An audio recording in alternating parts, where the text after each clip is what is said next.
শেষ মুহূর্তে কোরবানি হয়নি ডোনাল্ড ট্রাম্প নামের বিরল অ্যালবিনো মহিষটি, তবে ঢাকা চিড়িয়াখানার প্রধান আকর্ষণে পরিণত হয়েছে এটি।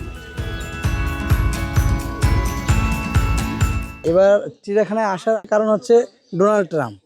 ডোনাল্ড ট্রাম্প এই যে আমার পাশেই দেখতে পাচ্ছেন, ডোনাল্ড ট্রাম্পের মাথায় দুইটা কাক বসে আছে। দেখার জন্য আমার বাবুকে নিয়ে আসছি এবং গেটে যখন ঢুকছি কালকে নিউজে দেখলাম যে ডোনাল্ড ট্রাম্প এখন চিড়িয়াখানায়। অন্য প্রাণী তো প্রতি বছরই দেখি, কিন্তু ডোনাল্ড ট্রাম্প এই বছর ভিন্নতা, নতুন রূপ, এবং এই সুবাদে চিড়িয়াখানায় প্রচুর ভিড় জমবে। ঈদুল আজহার দিন রাজধানীর বিভিন্ন বিনোদন কেন্দ্রে তুলনামূলক কম ভিড় দেখা গেলেও মিরপুরের জাতীয় চিড়িয়াখানায় দর্শনার্থীদের আগ্রহের কেন্দ্র ছিল এই মহিষটি। আসলে আমার পিছনে একটা সাদা মহিষ দেখা যায়, কিন্তু ওর নাম হচ্ছে ডোনাল্ড ট্রাম্প। আমরা অনেক খুশি, সামনাসামনি তো ডোনাল্ড ট্রাম্পকে দেখার সামর্থ্য নাই, যেহেতু আমরা মধ্যবিত্ত ফ্যামিলির লোক, মধ্যবিত্ত দেশের মানুষ, সেহেতু আমাদের অনেক খুশি লাগতেছে ডোনাল্ড ট্রাম্পকে দেখে।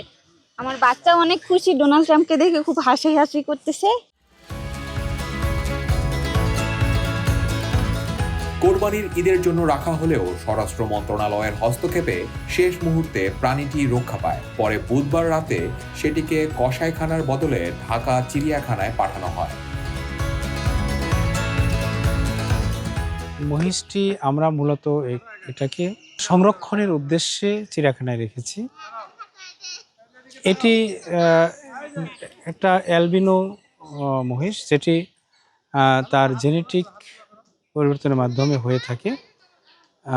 সাধারণ মহিষ থেকে এটি হয় অনেক সময়, যদিও পরিমাণে বা সংখ্যায় খুবই কম হয়।